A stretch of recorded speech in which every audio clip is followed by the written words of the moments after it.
से न करें। जो लोग कैसेट में गायत्री मंत्र बजाते हैं वे भी अपराध करते हैं। ध्यान से सुन लीजिए, शास्त्र को पढ़ा करिए, विद्वानों को सुना करिए। गायत्री मंत्र को इस तरह पढ़ने का सुनने का विधान नहीं है, ध्यान पूर्वक मंत्र जपने का विधान है।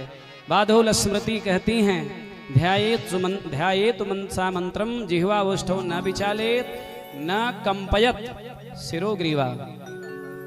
ग्रीवा माने ये गर्दन, सिर हिलाना नहीं चाहिए। दंता नहीं प्रकाशते, जब जोर जोर से बोल के करेंगे तो दांत दिखेगा, लेकिन दंता प्रकाशते नहीं, दिखना नहीं चाहिए। और मंत्र की सच्ची विधा क्या है? पुराणों में लिखा है, जब आप जप करने बैठे उसे ही साधना कहते हैं। मंत्र मध्ये मनो स्थितो मन मध्ये मंत्रो स्थितो मंत्र विधि समायोगो मंत्रम इति विधीयते। मन के मध्य में मंत्र हो, मंत्र के मध्य में मन हो, इस तरह का आपस में आदान प्रदान हो मन का और मंत्र का। मंत्र विधि समायोगो मंत्रम इति विधीयते, ये 12 पुराण में लिखा गया है।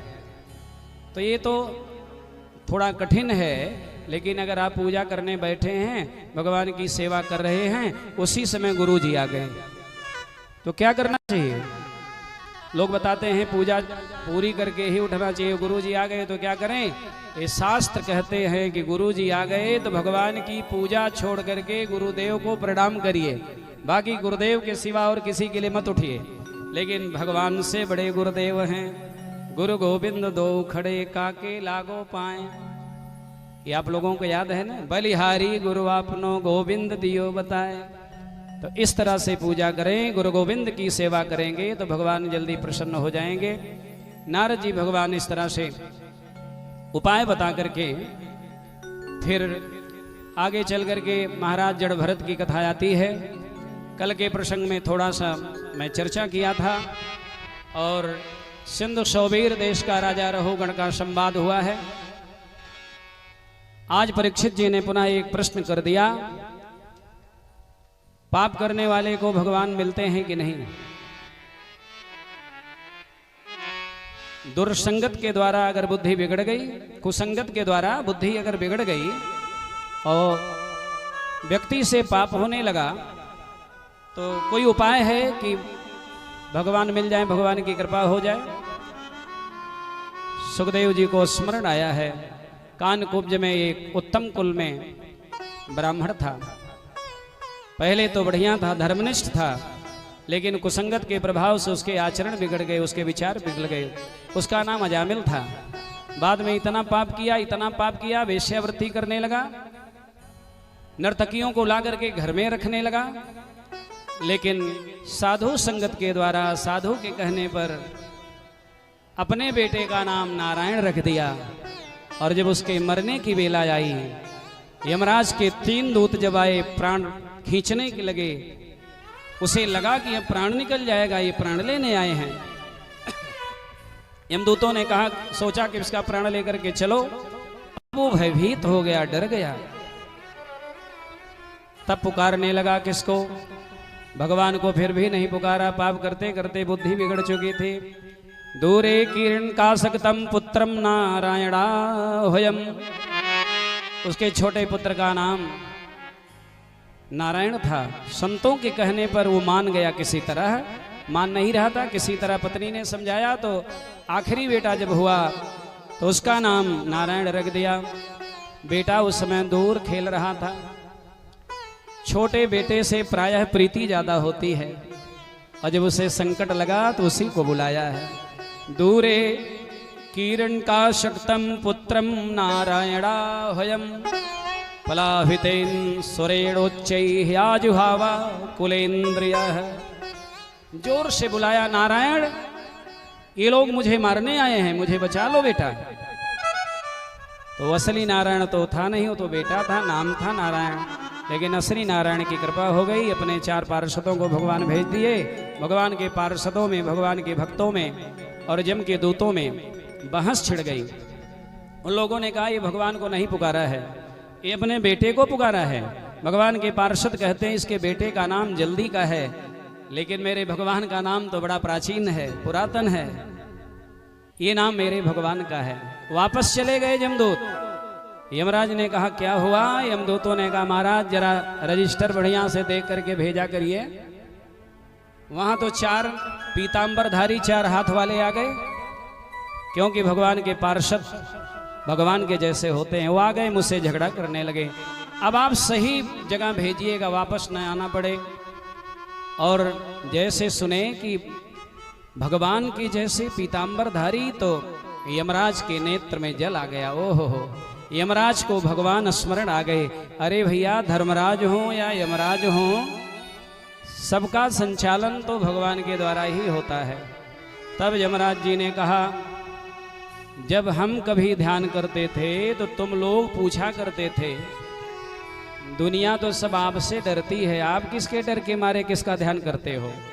तो आज मैं तुम्हें बता दूं, उन्हीं प्रभु का ध्यान करता हूं मैं भी, जिस प्रभु के सेवक तुमसे झगड़ रहे थे। तो उस प्रभु के कितने सेवक हैं आपके जैसे। तब श्री धर्मराज आज यमराज के रूप में जो हैं, उन्होंने कहा स्वयंभो नारदः शंभो। आप सभी लोग गिनिए, 12 भागवत हैं भगवान के प्रिय, 12 लोग। स्वयंभो नारदः शंभो, कुमारः कपिलो मनुः, प्रहलादो जनको भीष्मो, बलिर्वैयासकीर्वयम्। स्वयं यमराज ने कहा है। 12 भागवतों में ब्रह्मा जी भी हैं, देवर्षि नारद हैं, भगवान शंकर हैं, सनत कुमार जी हैं, कपिल देव भगवान हैं जिनकी कथा आप लोग आज सुने हैं, स्वयंभू मनु जी हैं। इतना ही नहीं, महाराजा जनक भी हैं, प्रहलाद जी भी हैं, पितामह भीष्म भी हैं, राजा बलि भी हैं, सुखदेव हैं। और यमराज कहते हैं कि मैं भी उसी में हूं, धर्मराज के रूप में। लेकिन दूतों ने कहा कि स्पष्ट बताइए किसको लाना होगा, मैं जब जाऊंगा तो किसको ले आऊंगा, कोई लक्षण बताइए। अब आप लोग सावधानी पूर्वक अपने लक्षणों से मिलाइएगा, क्या यह लक्षण आपके अंदर है? अगर है तो यमराज ले जाएंगे, कोई टाल नहीं पाएगा। हाँ, अगर बात बुरी लगे तो पूरी बात सुन लीजिए, अगर डर लगे, भय लगे तो सावधान हो जाइए। अगर ये लक्षण आपके अंदर है तो यमराज ही ले जाएंगे, यमराज के दूत। अगर ये सद्गुण आपके अंदर है जो बताने जा रहे हैं, तो यमराज की क्या, उनके कई खानदान की हिम्मत नहीं जो आपके यहाँ आ सके। भगवान के धाम में ही जाएंगे आप। और सही बात तो ये है प्यारे, एक दिन भी बैठ करके मनोवेग से मन लगा करके जिसने भागवत कथा सुन ली है, उसे यमलोक जाना ही नहीं पड़ेगा। ये आपका हो भाग्य है, आप भागवत कथा कई दिनों से सुन रहे हो। लेकिन लक्षण जान लीजिए, यमराज ने बताया अपने दूतों को कि जिह्वान वक्ति भगवत गुण नाम धेयम, चेतश्च न स्मरति तच्चरणारविंदम, कृष्णाय नो नमति अक्षिरे कदापि, ताना नयद्धमसतो कृत विष्णु कृत्यान। जिनकी जीभ भगवान के गुणों का और नामों का उच्चारण नहीं करती, जिनके चित्त उनके चरणार बिंदों का चिंतन नहीं करते, मिला रही है आप लोग अपने से मिला रहे हैं ना, जिनकी जिह्वा भगवान के नाम का जीवन पर्यंत कभी कीर्तन न किया हो, जिनके कान भगवान की कथा न सुने हों, जिनके चित्त भगवान के चरणार बिंद का कभी चिंतन न किए हों, जिनका सिर कभी भगवान के चरण के चरणों में झुका ना हो, उन भगवान ऐसे भगवान के भक्ति से जो विमुख प्राणी हैं, यमराज जी ने कहा उन दुष्टों को खींच करके ले आना, और एक बार भी जीवन में जिसने भगवान के नाम का कीर्तन किया उसके यहाँ मत जाना है।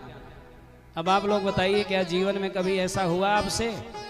अरे तो प्रत्यक्षम किम प्रमाणम, यहीं बैठ करके कथा सुन रहे हैं, मन को आप मंगल में बना रहे हैं, मन के तरंग को।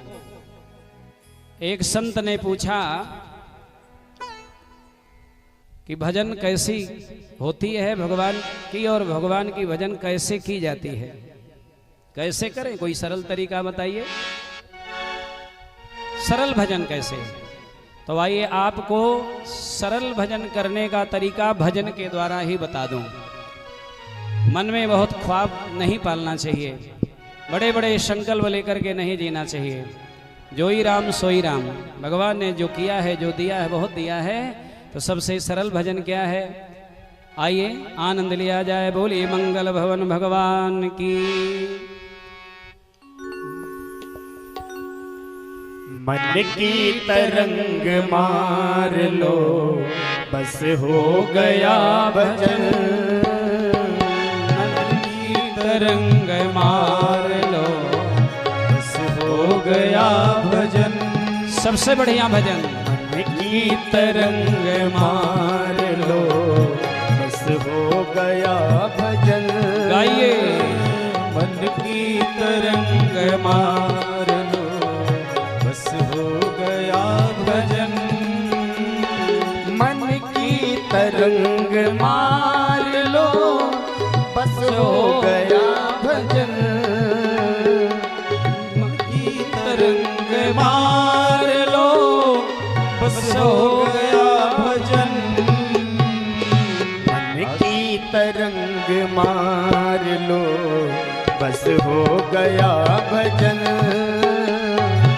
मन की तरंग मार लो बस हो गया भजन।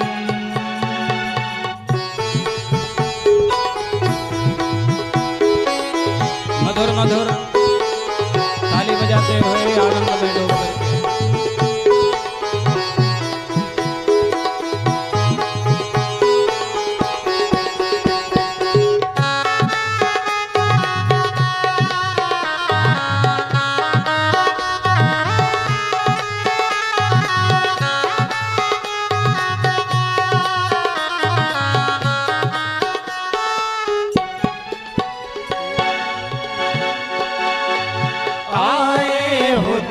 कहाँ से जाओगे तुम, कहाँ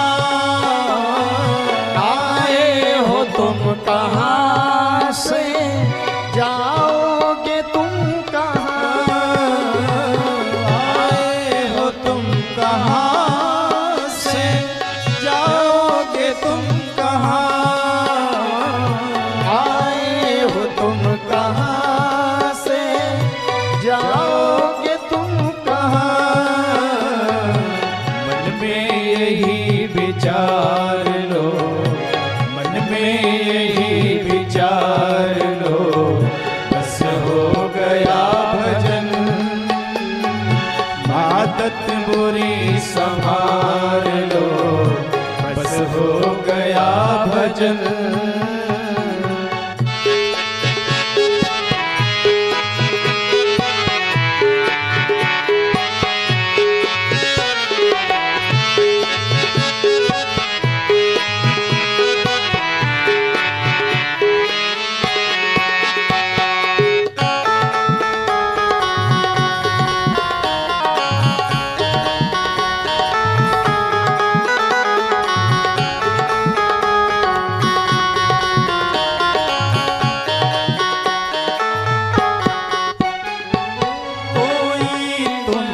बुरा कहे तुम सुन करो क्षमा, कोई तुम्हें बुरा कहे तुम सुन करो क्षमा, कोई तुम्हें बुरा कहे तुम सुन करो क्षमा, कोई तुम्हें बुरा कहे तुम सुन क्षमा। वाणी का स्वर संभाल लो बस हो गया भजन। वाणी का स्वर संभाल लो बस हो गया भजन। आदत बुरी संभाल लो बस हो गया भजन। आदत बुरी सुधार लो, बस हो गया भजन।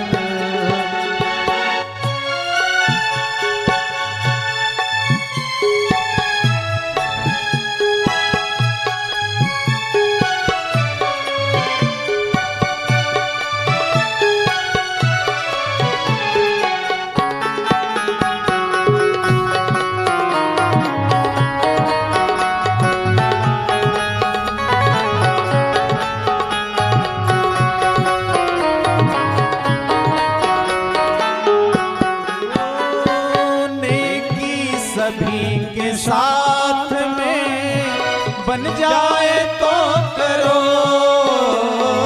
नेकी सभी के साथ में बन जाए तो करो, गाइए। नेकी सभी के साथ में बन जाए तो करो, मत सिर बदी कभार लो, बस हो गया भजन। मत सरबती कहार लो, बस हो गया भजन।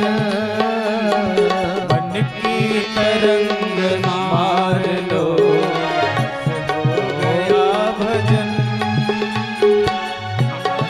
तरंग मार लो, बस हो गया भजन। बुरी संभाल लो, बस हो गया भजन। ताली बजा करके बढ़िया से गाइए। बुरी संभाल लो, बस हो गया भजन। मन की तरंग मार लो, बस हो गया भजन।